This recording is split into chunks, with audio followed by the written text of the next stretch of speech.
How to get a Canadian driver's license.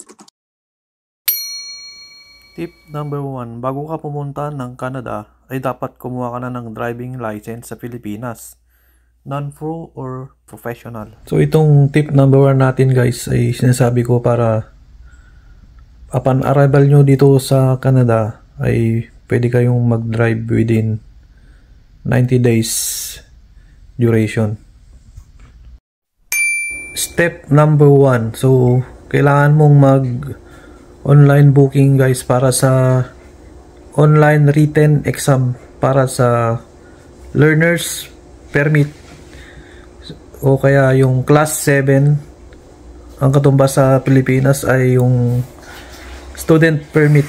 So maglalagay ako ng link dito sa baba guys, para kiklik nyo lang yan para makapag online booking kayo ng written exam. So kailangan mong gawin online yung written exam or pwede kayong pumunta mismo sa pinakamalapit na service New Brunswick.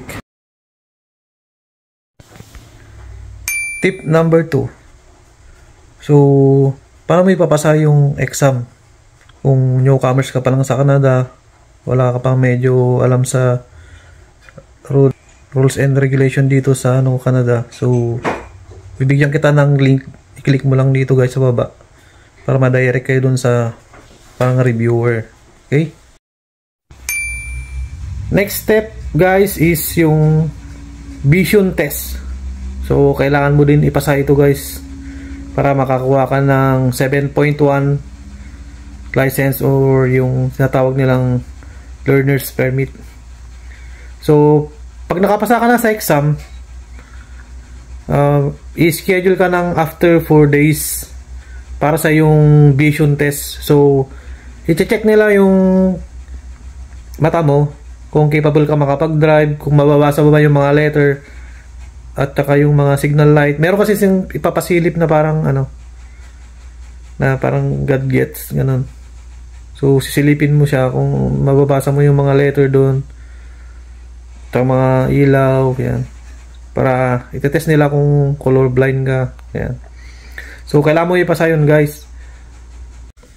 Tip number 3. So yung tip number 3 ko guys is bago ka mag road test o kaya mag actual test, so kailangan mo nang mag-practice. So bibigyan ka ng 6 months bago ka mag road test para mapag-practice ka. So kung naglaps na yung 6 months ay babalik ka ulit, mag-exam ka ulit. So bago mag-expire yung nung class 7 mo, so mag-road test ka na. So within 6 months na span siguro mag-practice ka para makabisado mo yung area tsaka yung mga road sign o kaya road regulations yan. So kabisaduhin mo yung area para at least kung mag-road test ka, alam mo na yung mga signs, mga road signs. Step number 3. So yung step number 3 natin guys ay yung road test or yung actual test. So kampante ka na nag-practice, di ba natapos mo na yung vision test, so bibigyan ka ng 7.1. so pagkatapos nun mag-practice ka na mag-practice. So within 6 months dapat mag-road test ka na. Okay?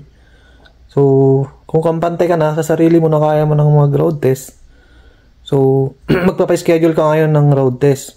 So kailangan mo na naman mag-online booking or pwede kang mag-schedule, pumunta ka mismo sa NB service kung mas gugustuhin mo yun. Pero mas prefer ko yung online booking kasi mabilis lang. So yun ang nakakaba guys, kasi sa road test kasama mo na yung examiner ng service New Brunswick. So kailangan mo nun din yung mga road sign, mga rules and regulation ng Canada yan. So kailangan mo mag-practice hanggang sa ma-perfect mo, lalong-lalo na yung yung parallel parking. So yun ang pinakamahirap siguro. Para sa akin yun ang pinakamahirap Pero yung parallel parking pwede ka mag-tries. Kung ba nag-fail ka sa una, Pwede kang uulit ng pangalawa and third time. Yung pinakamahirap is yung parallel parking. Ayan. Kasi kailangan mong sumakto dun sa ano. Meron silang maliit na space. Kailangan hindi mo matrasan yung nilagay nilang ano dun, barricade. Tsaka yung gulong dapat nakapasok dun sa line. So yun, para sa akin yung pinakamahirap yung parallel parking. So practice kayo ng practice, guys. Practice makes perfect, sabi nga nila, diba? So kung nakapasa ka dun sa ano, sa parallel parking, una kasi depende, pipiliin ka kasi nung papipiliin ka nung examiner kung ano unahin mo, yung parallel ba o yung road test. So kung para sa akin, pipiliin mo yung road test para at least makuha mo yung self-confident mo, and then eventually parang pakampante ka na ano para sa yung parallel parking. Kumbaga makuha mo na yung loob ng yung examiner. Kumbaga naka-relax ka na. So yun lang ang tip ko, guys. Minsan kasi pag nakapasa ka na sa road, nakapasa sa road test, tapos na-failed ka sa parallel parking, so failed ka pa rin. Pero ang naranasan ko kasi yung experience ko, nag-road test ako, tapos nag-parallel parking ako. So, hindi na ako pinag-back parking ng examiner. So, kailangan nyo kabisaduhin yun, guys.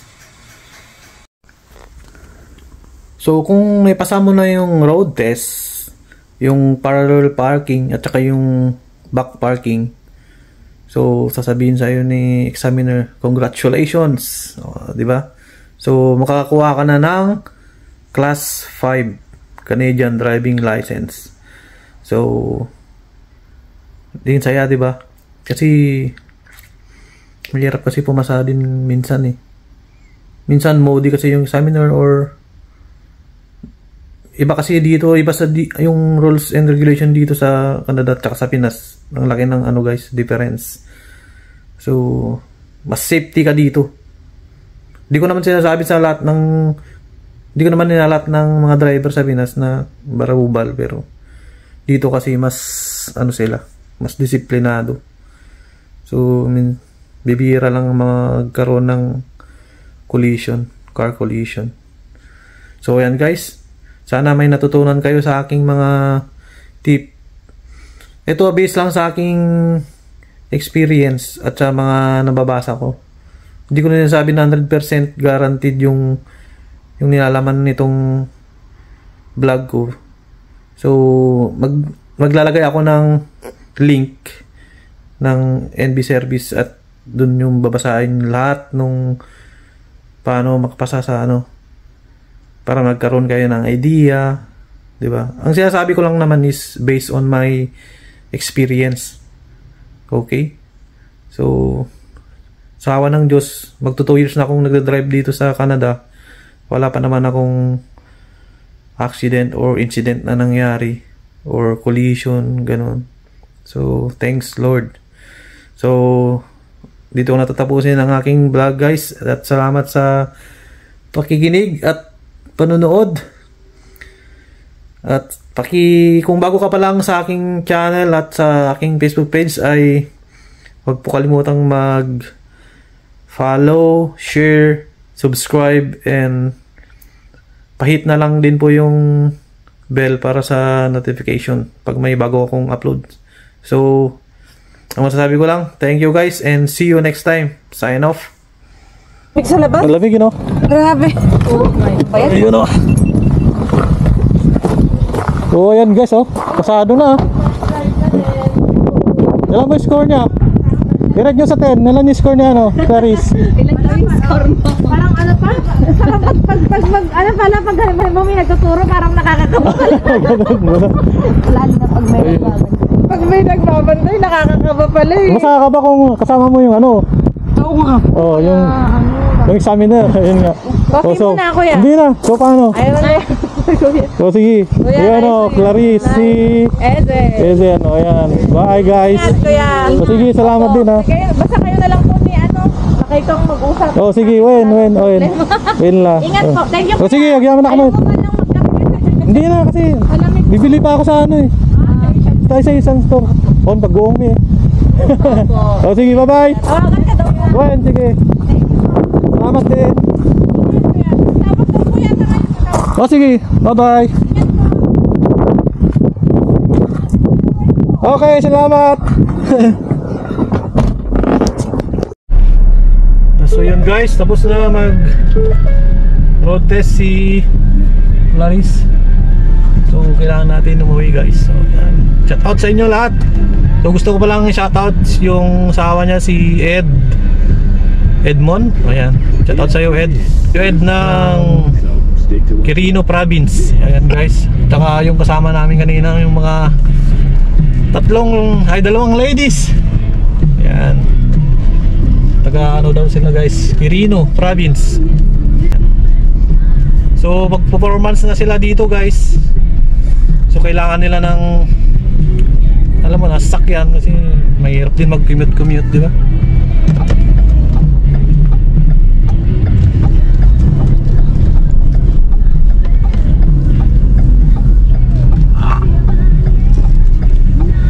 Ayan guys, so pupunta tayo ng Asian Store.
Sa may Asian Store guys. Thanks for watching. Please follow my vlog Ilocano Canada.tv. Ayan, sign off na guys. Bye.